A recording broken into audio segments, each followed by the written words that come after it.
Boa tarde a todos. É um prazer estar aqui com vocês hoje à tarde. E eu tenho a honra de convidar os nossos 3 painelistas que vão me acompanhar aqui nesse painel. Vamos lá. Daniel Santana, diretor de Segurança da Informação do Banco Itaú.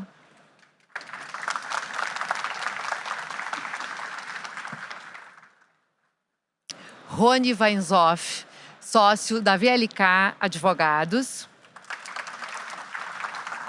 E Átila Batista Bandeira, DPO e gerente executivo de segurança cibernética do Banco do Brasil. Se acomodar aqui nas cadeiras, né?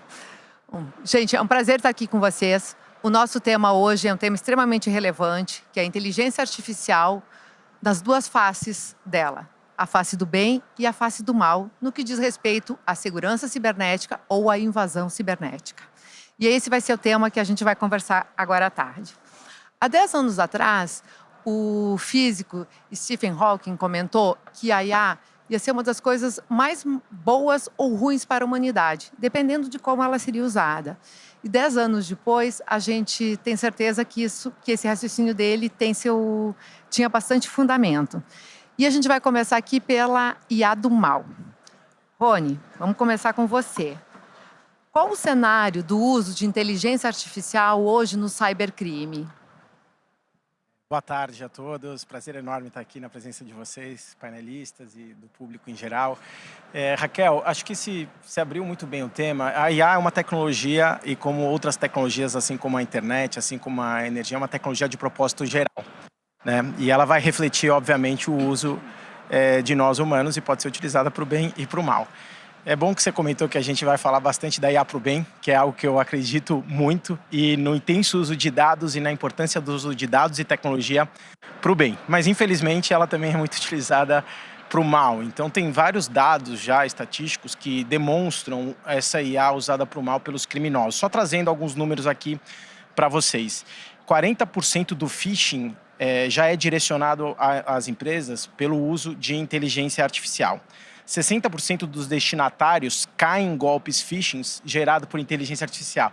No passado a gente recebia aquele e-mail, você está sendo traído, veja com seus próprios olhos, foi a única maneira que encontrei para te avisar.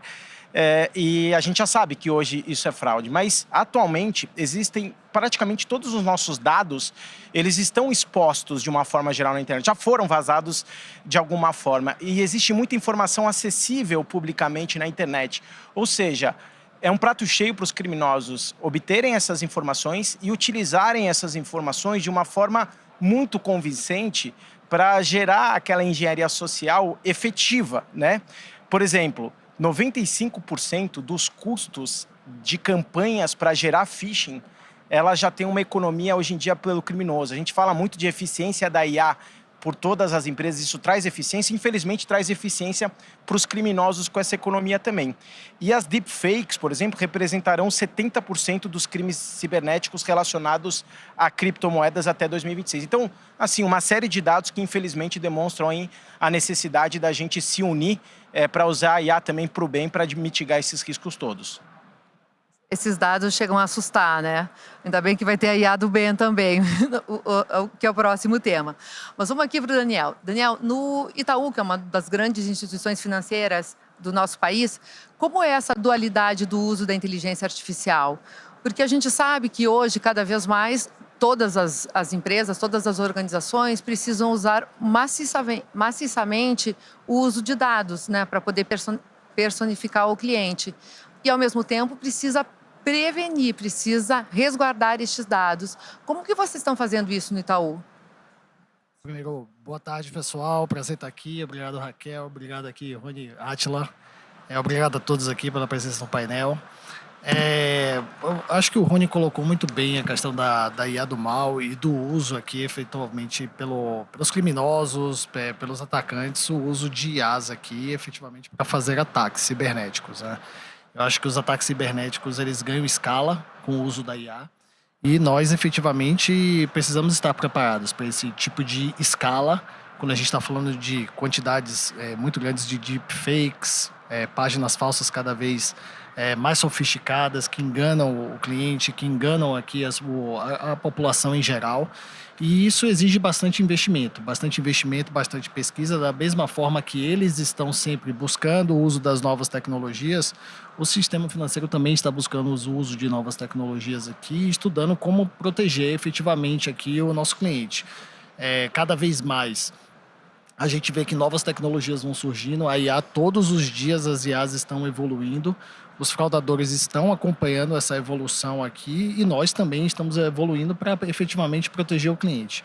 Eu acho que não podemos de forma nenhuma ter medo da nova tecnologia. A nova tecnologia ela vem aqui, como o Rony mesmo colocou, para trazer muitos benefícios. Eu acho que esse investimento, esse estudo, essa pesquisa em cima das novas tecnologias, elas trazem infinitamente mais benefícios e acreditamos que é esse o caminho que nós precisamos perseguir. Tá bom? Obrigada, Daniel. E, Átila, e no Banco do Brasil, que é uma instituição que, com certeza, os números são tão grandes quanto os do Itaú. Como vocês têm lidado com essa dualidade da inteligência artificial? Boa tarde, pessoal. Boa tarde a todos. Boa tarde, meus colegas aqui, né? O Rony e o Daniel, que são amigos de bastante tempo aí, que a gente está nessa luta, né? Nesse tema de cibersegurança. Obrigado a todos aí também pelo interesse no tema. Hoje, essa questão da dualidade é maior do que simplesmente a IA do bem e a IA do mal. Tem também a dualidade da proteção à própria empresa e a proteção ao cliente ao mesmo tempo. Então, hoje nós temos a IA sendo utilizada, né, nós estamos falando aqui da parte da IA do mal, para atacar tanto os clientes, né, a gente falou aqui de phishing, falou de uma série de formas de ataque. Acho que aqui, quem já conheceu alguém que caiu num golpe de phishing aí, levante a mão, né? Acho que vai quase todo mundo aqui. Então, tem essa parte do cliente e tem a parte da proteção da empresa. Hoje, até um dado a mais, né, que a gente está trazendo aqui, mais de 50% das empresas hoje no Brasil, né, já sofreram algum tipo de ataque ou tentativa de ataque baseado em IA. Né? E aí é o ataque diretamente à empresa. Os ataques ficando cada vez mais sofisticados. E para isso ainda tem um outro ponto. A IA, a gente usa a tendência, né, um uso massivo de dados. Então a gente precisa do uso massivo de dados. E aí entra a questão da privacidade. Então, um outro aspecto que tem que ser olhado com bastante cuidado, o Daniel citou muito bem aqui, não é medo, é cuidado que a gente tem que ter, em relação à privacidade, a como esses modelos estão sendo treinados, como eles vão ser utilizados, porque o uso para o mal também não é somente em relação a ataques. O uso para o mal, e isso já aconteceu em vários lugares, em várias empresas, é também aquele uso de viés, o uso discriminatório, né? E no cenário geopolítico que nós estamos hoje, isso é bastante plausível a gente pensar nesse cenário, né? Então, são esses aspectos e por isso, por exemplo, no Banco do Brasil, a gente trouxe esses temas para perto. Ali vocês viram ali, DPO, Gerente Executivo de Segurança Cibernética.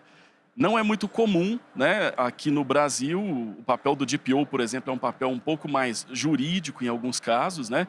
Mas eu tenho visto que no mundo isso está mudando, porque até num evento que eu fui em Bruxelas agora no ano passado, foi feito um levantamento disso na Europa, 40% das empresas já estão fazendo esse movimento de trazer a proteção de dados e a privacidade para perto da cibersegurança.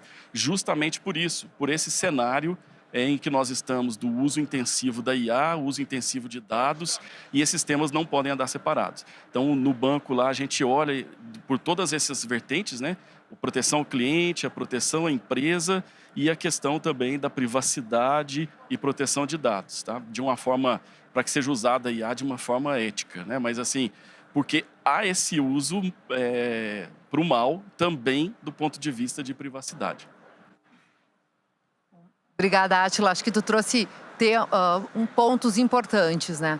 E só para contextualizar, no último relatório da IBM, ela apontou que as empresas que não usam IA para combater o crime, elas acabam gastando US$ 2 milhões por incidente a mais. Então, isso mostra claramente que a inteligência artificial também está escalando os fraudadores, né? E tu trouxe um ponto que eu queria até fazer um gancho aqui e passar para o Rony. Rony, a gente sabe que vai precisar cada vez mais usar IA para combater o crime. Só que isso tem um longo caminho, né? Tem um longo caminho entre a real necessidade e a implantação segura.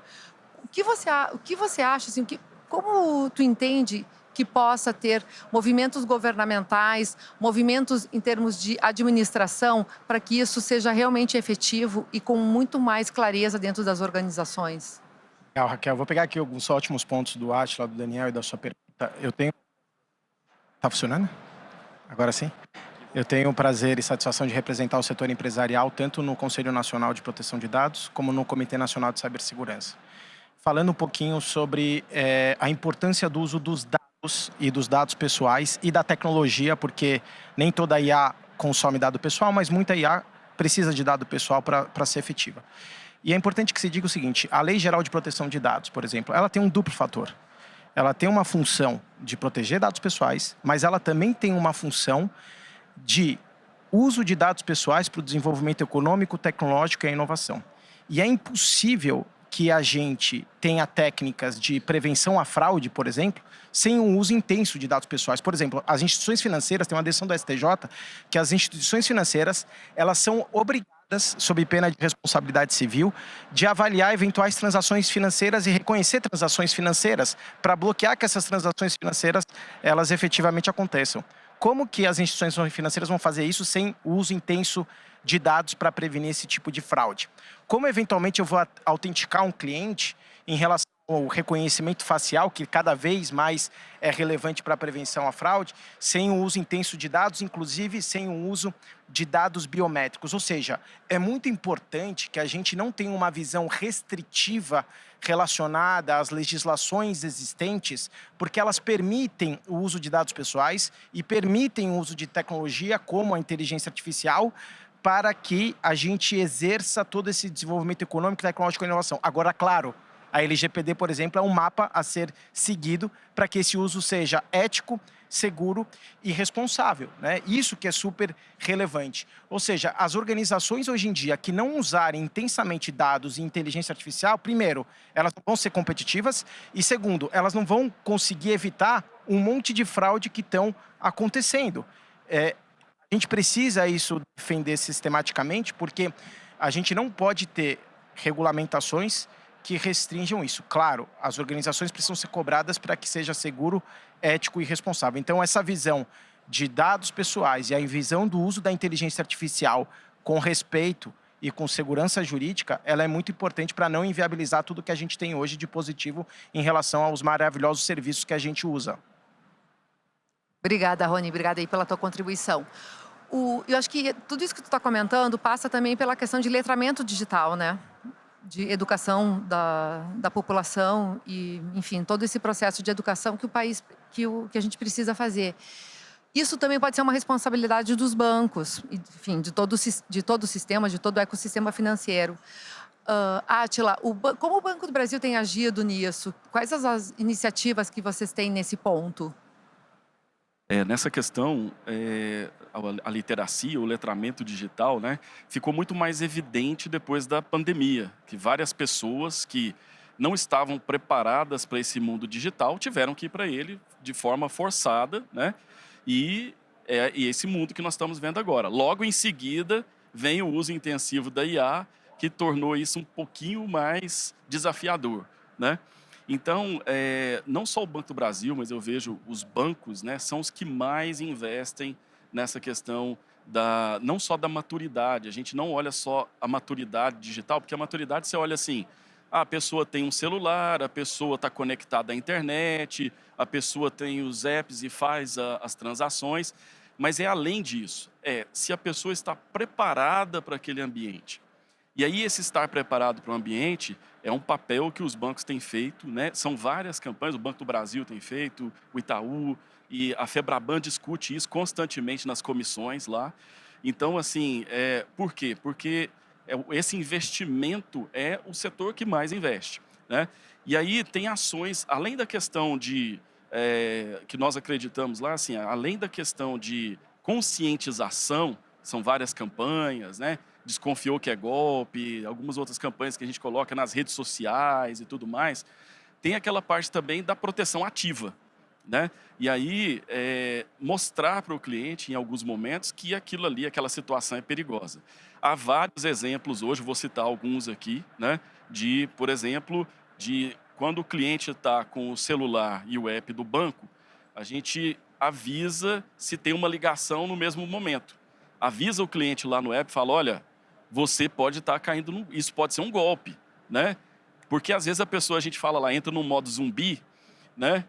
Os caras são bons de lábio, os caras, aquele tempo do a gente estamos com seu ente querido aí já passou, né? Os caras são bons e aí a pessoa entra nesse modo zumbi, a gente tem que tentar tirar a pessoa disso.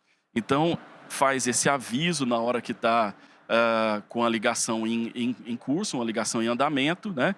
Existem também outras, eu vou citar um outro exemplo aqui, uma parceria dos bancos com as teles, né?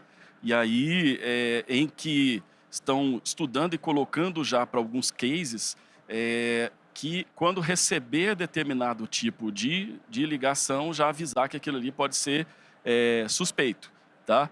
Além daqueles lá que vários bancos já estão fazendo também, de avisar quando a conta de destino é uma conta que já teve alguma coisa de fraude, né?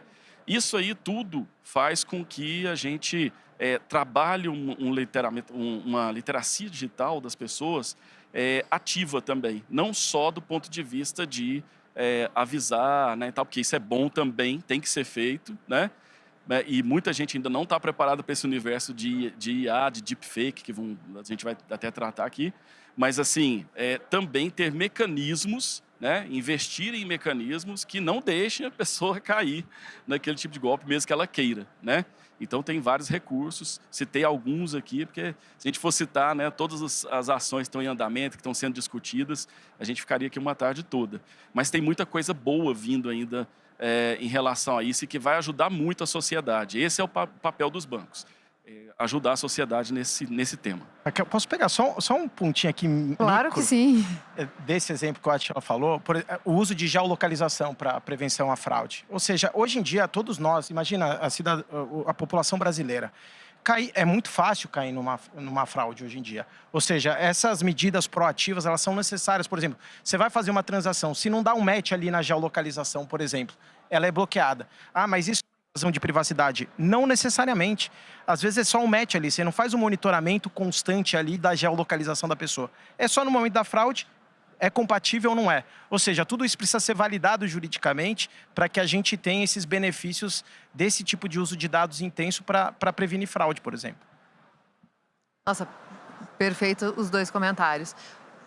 Daniel, e no Itaú, como a gente combate essas deepfakes, né, que cada vez são mais difícil para a população identificar o que é real e irreal nesse mundo digital? Eu entendo que a realidade ela é muito semelhante aqui entre todos os bancos estão buscando formas efetivas aqui nas duas verticais, tanto de prevenção, que é a proteção efetiva do cliente para que ele não tenha nenhum tipo de prejuízo financeiro, e também há um investimento aqui muito considerável no letramento digital, né? Tanto o letramento digital para as pessoas efetivamente que estão entrando no mundo digital, mas também para o que está acontecendo. Falamos bastante aqui para a população em geral, fazemos bastante propaganda sobre isso. Acho que essa é uma frente que tem uma união muito forte dos bancos, porque é um contexto efetivamente desafiador, principalmente quando a gente está falando aqui de novos ataques, novas formas de ataque, né? Acho que principalmente aqui as deepfakes vieram de forma muito forte, trazem um desafio muito grande de identificação aqui para a população em geral. Nós, inclusive, que somos especialistas, muitas deepfakes que nós recebemos, nós ainda não conseguimos identificar o que é. E isso exige bastante o quê? Bastante investimento. Bastante investimento em pesquisa, bastante investimento em tentar entender como isso é construído.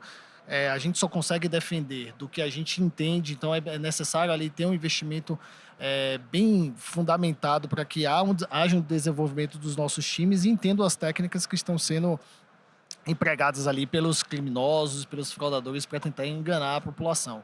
Eu acho que nós temos aqui uma estrada importante a ser conquistada.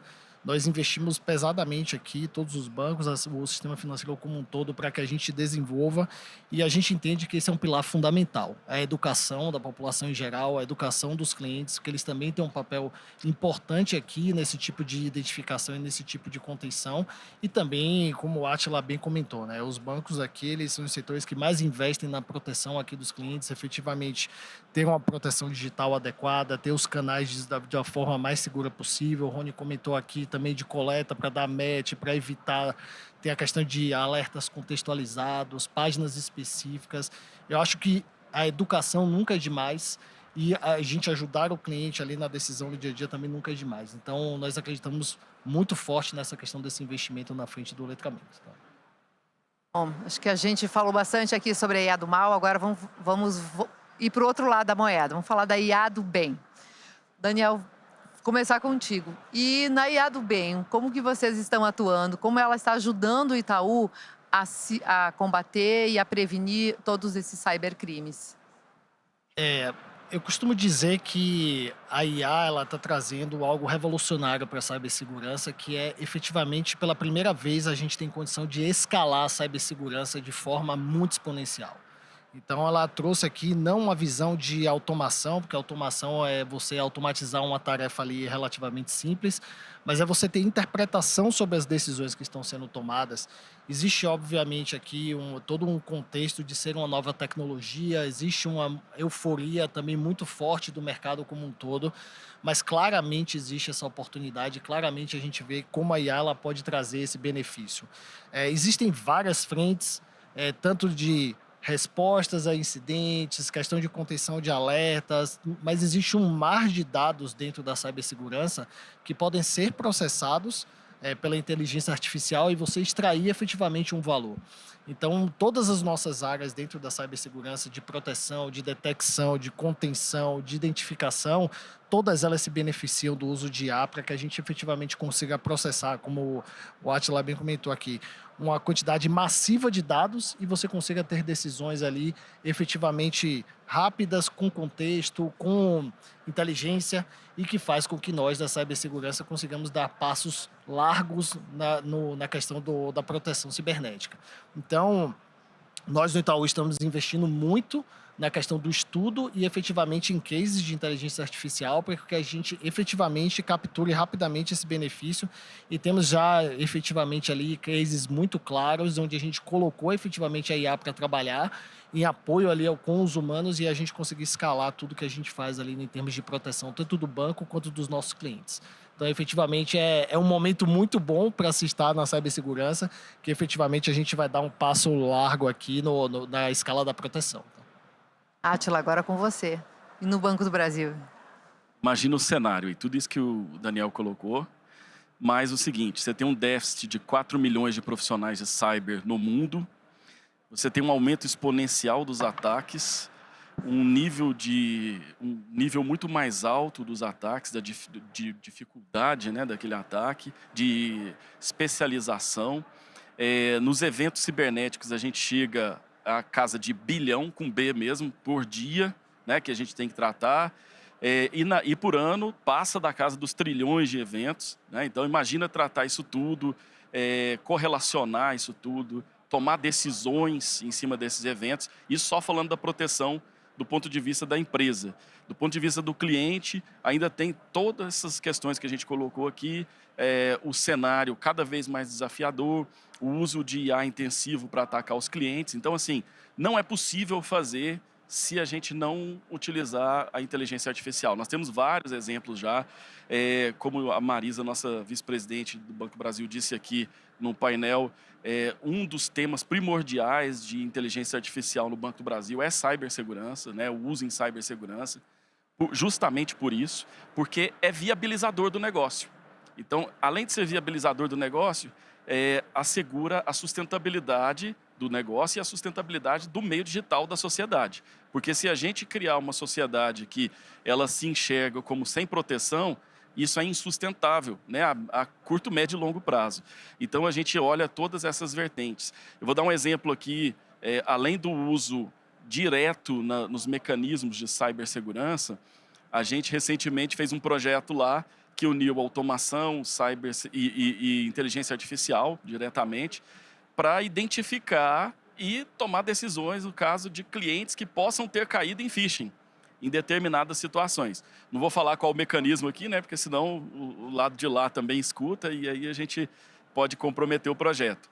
Mas assim, a gente faz uma varredura, né, em todo mundo, questão de páginas falsas, de SMS, de phishing, e há sim padrões específicos que a inteligência artificial consegue pegar para identificar pessoas que podem ter caído num phishing e vem depois para fazer alguma transação.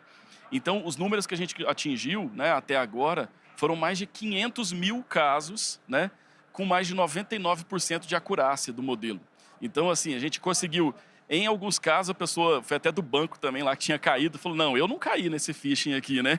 E a gente viu depois, não, eu posso ter caído mesmo, né? Vocês avisaram aqui e avisa o cliente, faz um trabalho também posterior de, olha, você pode ter caído num phishing, na página tal, né?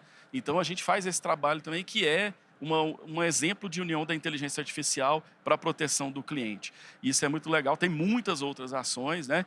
E isso só mostra o seguinte, que dá para a gente aliar a questão da inteligência artificial, da cibersegurança, da privacidade, o negócio e a sustentabilidade digital. Nossa, perfeito, Átila. Agora, Rony, como... Na verdade, eu gostaria de te perguntar, assim, a área de segurança cibernética, ela precisa estar cada vez mais junto com a área de desenvolvimento de inteligência artificial dentro das organizações, né? Para poder navegar junto nesse mundo. Como que tu enxerga isso e que orientação tu dá para as empresas brasileiras e especialmente para os bancos nesse ponto? Legal, Raquel. Eu acho que seria uma grande área de governança digital, né? É uma área de governança digital que envolve vários temas, porque são temas multidisciplinares. Eu vou pegar aqui alguns ganchos do que foi dito para depois endereçar essa parte de governança. Quando se fala de deepfake, tem até o Joe Cortiz, o professor da PUC, que fala acabou a era do ver para querer. Não existe mais. A gente não vai saber mais o que é real ou o que não é real. A gente tem que desconfiar de tudo e precisa de ter muita tecnologia também para frear esses avanços. Outra questão importante quando a gente fala de cibereducação e ciberhigiene, 98% dos ataques cibernéticos, eles não aconteceriam com questões básicas ainda de cibersegurança, como múltiplo fator de autenticação, software atualizado, antivírus, ou seja, falta muita informação ainda de questões básicas de uma forma geral. O uso da IA para o bem, que foi comentado aqui pelo Daniel e pelo Átila, envolve primordialmente identificação e autenticação. Não tem como hoje a gente identificar e depois autenticar sem um uso intenso de inteligência artificial e de dados. Prevenção à lavagem de dinheiro. É um mundo de dados, não tem como a gente fazer sem uso de inteligência artificial. A questão de transações e prevenção à fraude que a gente já comentou. Score de crédito. Como que eu vou prover um score de crédito eficiente se eu não tiver a mais variedade de dados possíveis, inclusive pessoas não bancarizadas com dados alternativos de crédito que muitas vezes estão fora do banco. Então, tudo isso, eu estou dizendo, e cibersegurança, você comentou, Raquel, no início, 2 milhões de dólares a diferença em relação a um incidente para quem utiliza técnicas de IA para detecção e prevenção a ataques cibernéticos para quem não utiliza. Então, para tudo isso, o que tem que ser envolvido numa área de governança digital? Tem que ser envolvida a área de cibersegurança, tem que ser envolvida a área de proteção de dados e privacidade, uma vez que tudo que a gente está conversando aqui tem que estar em conformidade com a Lei Geral de Proteção de Dados, tem que ser envolvida também a área de compliance, tem que ser envolvida, obviamente, a área de inovação. Hoje em dia, o direito é um impulsionador da inovação, não é um detrator. A área de cibersegurança é uma impulsionadora da inovação. A área de privacidade, da mesma forma, porque você tem conceitos de privacy by design e security by design, que se você desenvolve uma solução sem as premissas que a gente está conversando aqui, e depois para você voltar com tudo isso. E para a inteligência artificial, se você não tem uma licitude no uso daqueles dados, existe o machine learning, né? Aprendizado de máquina. Mas não existe o machine unlearning. Não dá para desaprender depois. E se aquilo for considerado ilícito, como é que você vai desaprender a máquina e retornar atrás? Você vai acabar com o seu algoritmo de inteligência artificial? Então, essas áreas, elas são áreas multidisciplinares, são comitês multidisciplinares que precisam aí caminhar com todos esses temas. É uma pena que o nosso tempo está acabando, porque eu ficaria conversando com vocês a tarde inteira. Bom, gente, chegamos ao fim aqui do nosso painel. Eu quero agradecer imensamente a vocês três. Do lado da Claro Empresas, que nós somos a habilitadora tecnológica e parceira tanto do Banco do Brasil como do Itaú e de todo o mercado financeiro, uma das nossas funções é aprofundar cada vez mais esse tema e trazer soluções robustas e seguras para o mercado. E nesse ponto nós temos inúmeras APIs de combate à fraude, comentadas até por eles aqui, que vale a pena conhecer. Quero agradecer a Átila, do Banco do Brasil. Obrigada pela tua disponibilidade. Obrigada, Rony, que é um nosso parceiro e talvez uma das maiores autoridades do Brasil no que diz respeito à governança cibernética. E ao Daniel por terem abrilhantado aqui a nossa tarde. Não sei se vocês querem fazer mais algum comentário para finalizar. A gente tem 1 segundo. Obrigado. Valeu, pessoal. Obrigado, pessoal. Um prazer. Obrigada, gente.